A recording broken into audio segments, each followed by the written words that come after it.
Bank के बारे में बात करते हैं। बैंक क्या है? A bank is an institution which accept deposit, withdrawal by check and gives loan and advances for the purpose of earning profit। Bank एक इंस्टीट्यूशन होता है, एक बिजनेस ही कह सकते हो, जो कि लोगों से पैसे लेता है, लोगों को उन पैसों से कुछ लोगों को लोन देता है और उस पर इंटरेस्ट लेता है और लोगों को इंटरेस्ट देता है। ठीक है, ये लेन देन का काम करता है। ये क्या कहलाता है? बैंक। ठीक है, बैंक के टाइप्स पढ़ लेते हैं जरा। ठीक है, ज़्यादा डीपली नहीं जाना है। ठीक है, टाइप्स ऑफ बैंक देख लेते हैं कौन सा है। तो टाइप्स ऑफ बैंक के अंदर जो है चार्ट बना हुआ है आपका। कमर्शियल बैंक होता है सबसे पहले। ठीक है, कमर्शियल बैंक के अंदर जो बैंक आप आजकल देखते हो ना, वो सारे कमर्शियल बैंक होते हैं। जैसे आप रोड पे कौन से देख रहे हो कमर्शियल बैंक में, पंजाब नेशनल बैंक देख रहे हो, SBI देख रहे हो, ये सब कमर्शियल बैंक है। ठीक है, उसके बाद होता है इंडस्ट्रियल बैंक। इंडस्ट्रियल बैंक जो इंडस्ट्रीज को सपोर्ट करने के लिए बनाए गए थे, इनका मेन पर्पस था इंडस्ट्रीज को सपोर्ट करना। हालांकि काम सारे करते हैं, पर इंडस्ट्रीज को मेनली सपोर्ट करने के लिए बनाए गए थे। लोन देना, एक्सपोर्ट इंपोर्ट में हेल्प करना, इस तरीके के। ठीक है, तो इंडस्ट्रियल बैंक हो गया। उसके बाद है आपका एग्रीकल्चर बैंक, जो एग्रीकल्चर को सपोर्ट करने के लिए बनाए गए थे। इसको और डीपली पढ़ोगे 12th क्लास के इकोनॉमिक्स के अंदर। ठीक है, एग्रीकल्चर बैंक कौन से कहलाते हैं? ठीक है, उसके बाद आ जाता है रीजनल बैंक। रीजनल बैंक क्या कहलाते हैं? जो एक रीजन के अंदर ही रहते हैं, जैसे एक स्टेट के अंदर ही है वो बैंक, सिर्फ रूरल एरियाज में। ठीक है, उस रूरल एरियाज के लिए अलग से बैंक, क्योंकि देखा होगा कि ज़्यादातर जो बैंक जो होते हैं वो वहाँ खुले जाते हैं जहाँ पे कस्टमर ज़्यादा हो, पैसा ज़्यादा इनफ्लो आउटफ्लो होता हो, वहाँ पर ज़्यादा खुले जाते हैं। पर गांव के लोग तो सिर्फ पैसा निकालने वाले हैं। शहरों से लोग पैसे भेजते हैं गांव के लोगों को और वो पैसे निकालते हैं, तो वहाँ पे ज़्यादा है नहीं। तो ज़्यादातर ना पिछड़े इलाकों में बैंक खुलते नहीं जल्दी। तो गवर्नमेंट ने ना कुछ बैंक इस्टेब्लिश करे कि वो वही काम करेंगे, जिनका नाम दिया RRB, रीजनल रूरल बैंक्स। ठीक है, तो ये एक तरीके के बैंक होते हैं। नेक्स्ट है अदर एपेक्स बैंकिंग इंस्टीट्यूशन और other bank. Other bank, apex bank, apex में सर्वोच्च बैंक कहलाते हैं। सर्वोच्च बैंक में जैसे RBI आ गया, NABARD आ गया, ये सर्वोच्च बैंकों में आते हैं। ठीक, हाँ, सबसे हाई बैंक।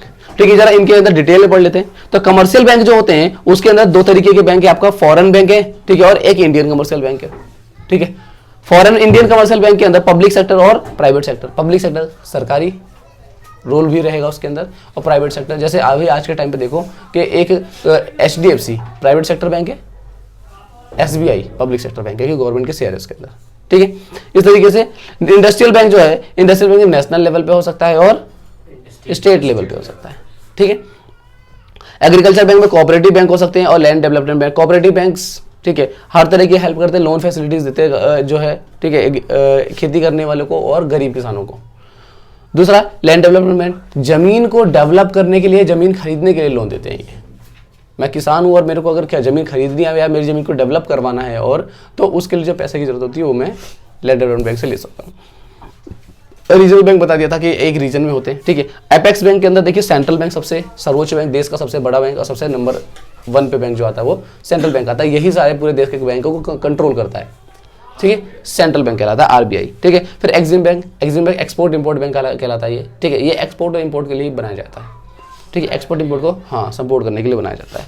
फिर नेशनल हाउसिंग बैंक। ठीक है, ये क्या कहलाता है? जो हाउसिंग फैसिलिटीज होती है ना उनके लिए बनाया जाता है। जैसे पूरे देश में घर अलॉट होने हैं, ठीक है, तो उनके लिए जो लोन प्रोवाइड होते हैं, ठीक है, उसके लिए ये हेल्प करता है। Industrial reconstruction bank of India.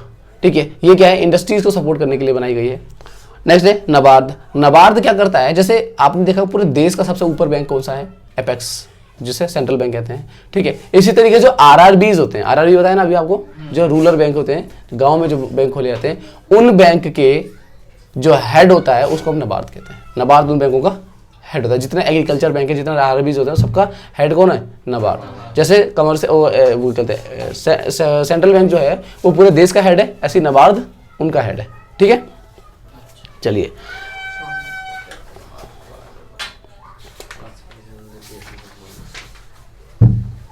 Next आ जाओ आप।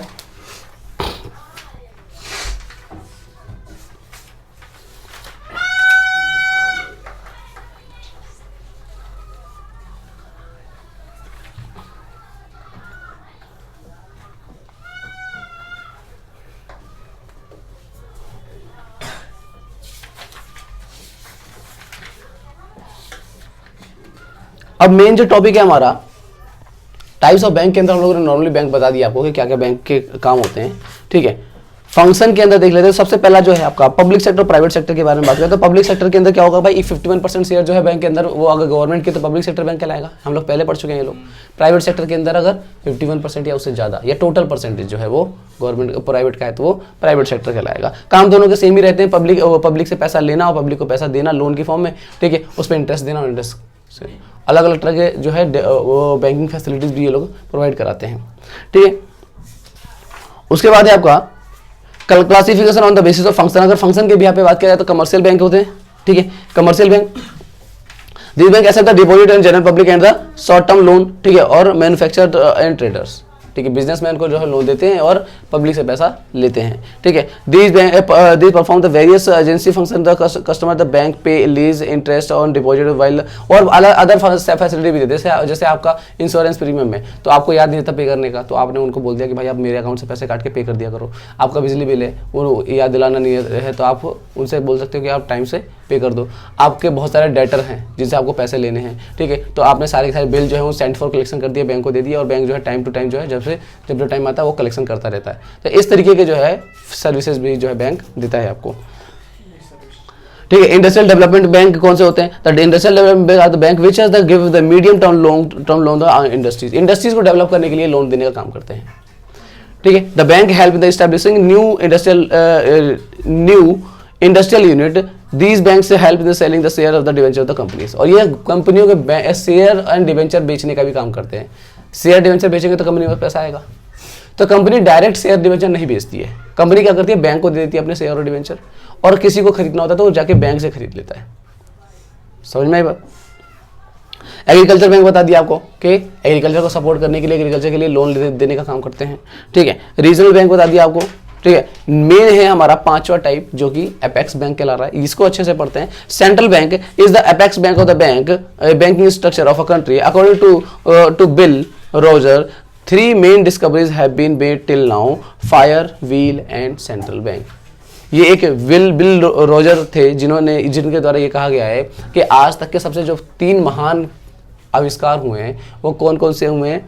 वो हुए हैं फायर, आग का आविष्कार किया था आदि मानव ने, ठीक है। उसके बाद व्हील, पहिए का आविष्कार किया, ठीक है, और एक जो है सेंट्रल बैंक का आविष्कार हुआ, ठीक है। ये ऐसे एक स्लोगन टाइप से पढ़ सकते हो आप, ठीक है। तो ये जो है सबसे मेन डिस्कवरीज में आता है, क्योंकि एक सेंट्रल बैंक जो होता है ना वो पूरे देश की इकोनॉमी को कंट्रोल करके चलाता है, समझ में आता है, इसलिए इसको जो है बहुत अनोखा आविष्कार भी कहा जाता है, ठीक है ना।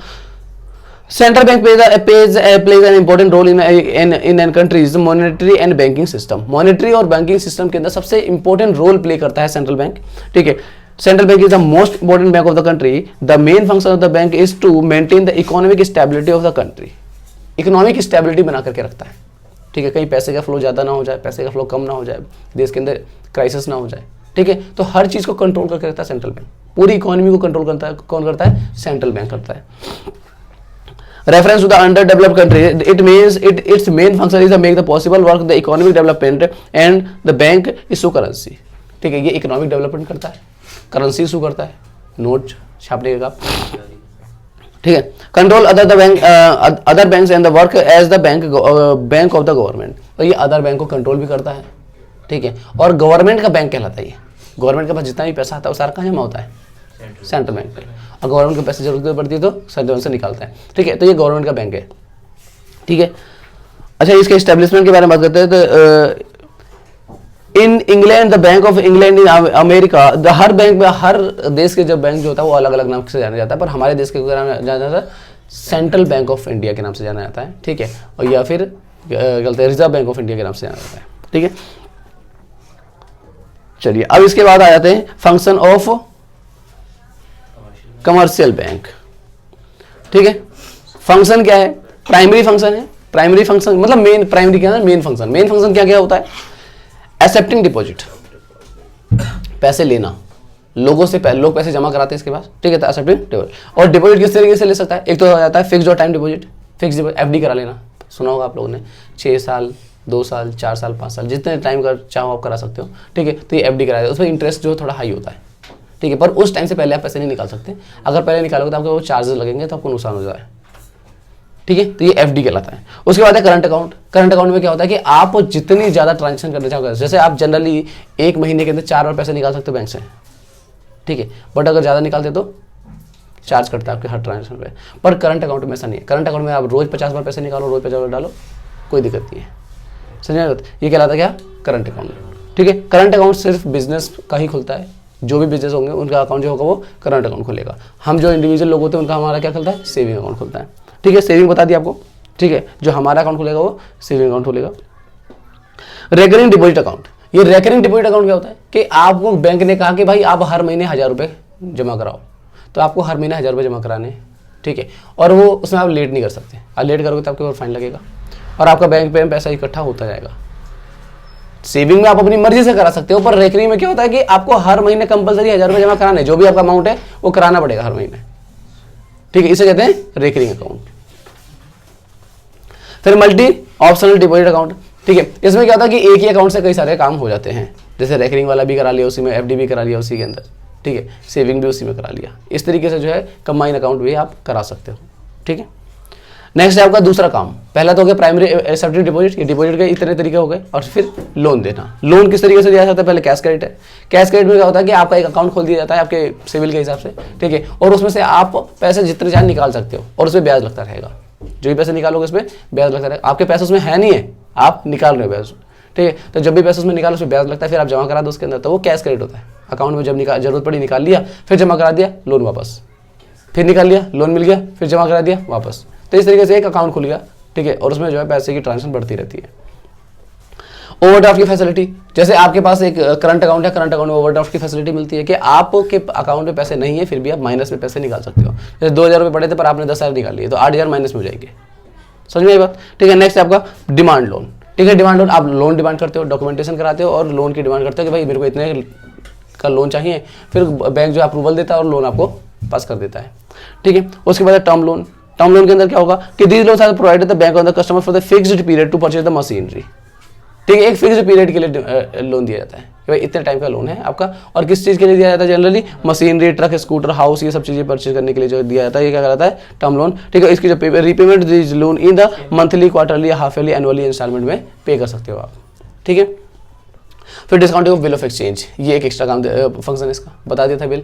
ठीक है, कि बिल ऑफ एक्सचेंज, जैसे मेरे को किसी ने बिल दे दिया, बिल मतलब मैंने किसी को माल बेचा, उसने बिल रिसीवेबल दे दिया मेरे को, बिल रिसीवेबल। ठीक है, कैश के बदले बीआर दे दिया। अब मेरे को पैसे की जरूरत थी अभी और इस पर बीआर पर डेट डाली 3 महीने बाद की। ठीक है, तो मैंने ये बीआर जाकर के बैंक को दे दिया, बैंक से पैसे ले लिए। 3 महीने बाद बीआर जो है, बैंक जो है वो जाकर के बीआर का पैसा वो किसी और से ले लेगा। पर इसमें बैंक को क्या फायदा है? बैंक मेरे से डिस्काउंट चार्ज करेगा।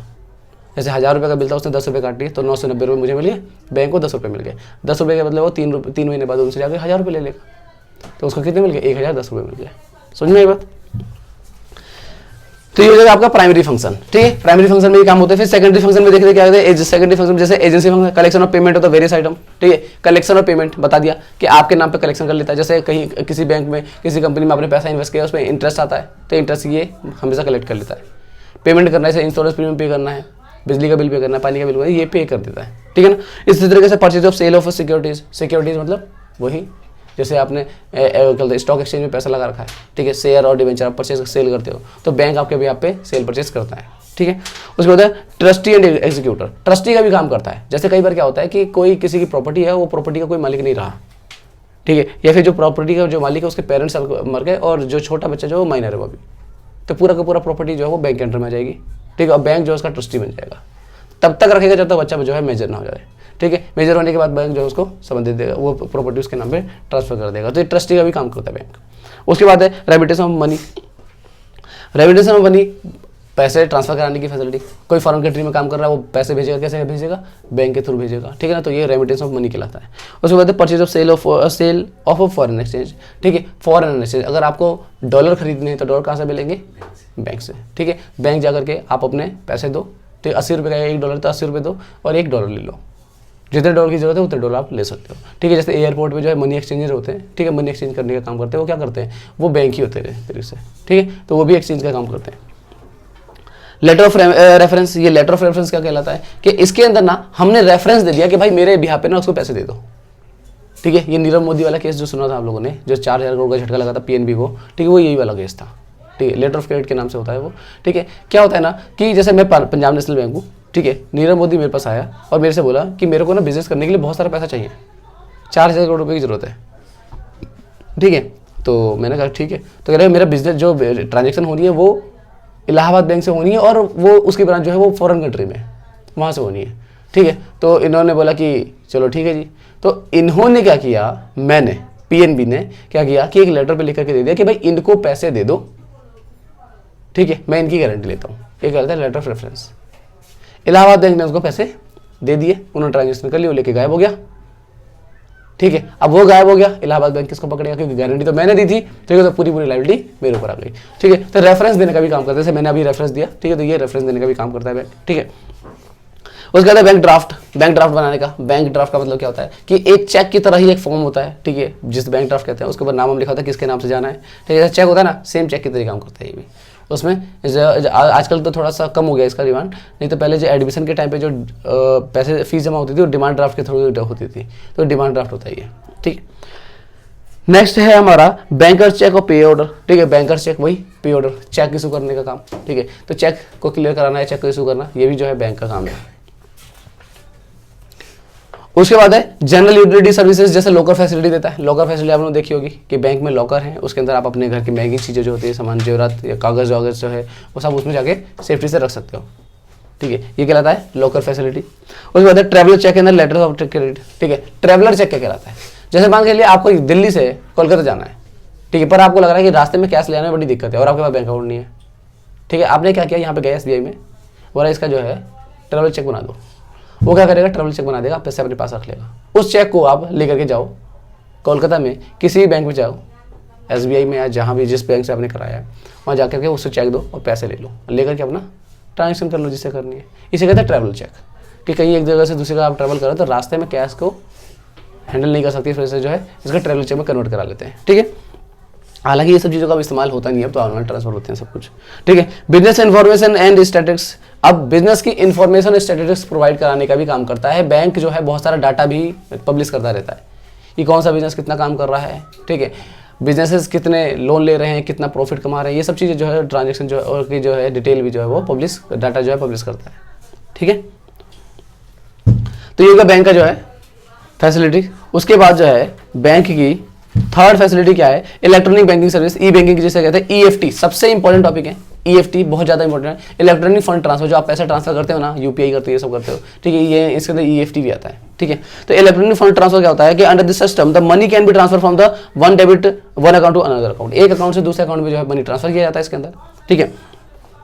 The following chief example of the direct, इसके अंदर जो है डायरेक्ट क्रेडिट कहलाता है और डायरेक्ट डेबिट भी कहलाता है। Direct credit include the dividend on share, investment, interest on debenture, commission, salary and pension. जो आपके अकाउंट में डायरेक्ट पैसे आते हैं, जैसे सैलरी आ रही है, किसी कंपनी ने पैसा लगाया उस पर जो इंटरेस्ट आता है वो आ रहा है, सब्सिडी आ रही है, ये सब चीज़ जो है डायरेक्ट क्रेडिट हो रहा है आपके अकाउंट में, तो डायरेक्ट क्रेडिट कहलाता है, ठीक है। डायरेक्ट डेबिट क्या कहलाएगा, जो आपके पैसे बैंक से अकाउंट से पैसे कटते हैं, किस किस चीज़ के पैसे कट सकते हैं, ठीक है, इंटरेस्ट चार्ज, बिजली बिल, ये सब चीज़ें, कोई भी चीज़ है, ठीक है, उसके पैसे जो कट रहे हैं वो डायरेक्ट डेबिट कहलाते हैं, ठीक है।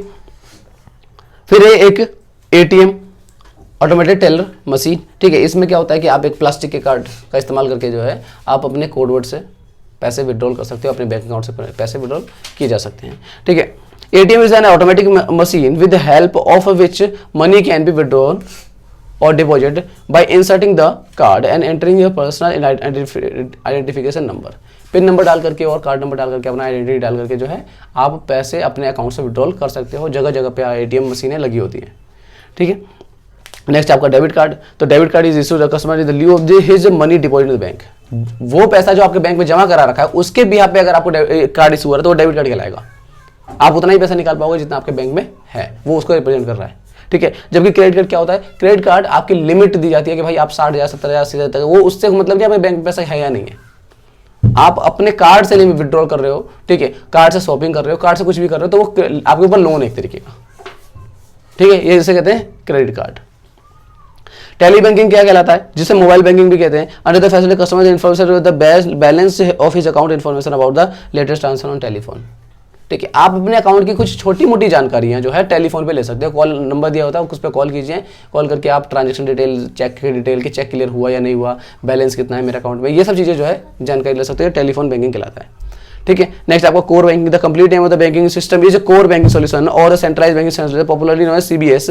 CBS is the banking system which make the banking convention changing the status of customer from customer of branch to a customer of bank, facility the speedy effective banking anywhere and all time. देखो core banking का मतलब क्या होता है, पहले क्या होता था ना कि अगर आपने कालका जी की ब्रांच में अगर बैंक अकाउंट खुलवा रखा है तो आप किसी अदर ब्रांच में ट्रांजेक्शन नहीं कर सकते थे, अदर ब्रांच से काम नहीं कर सकते थे।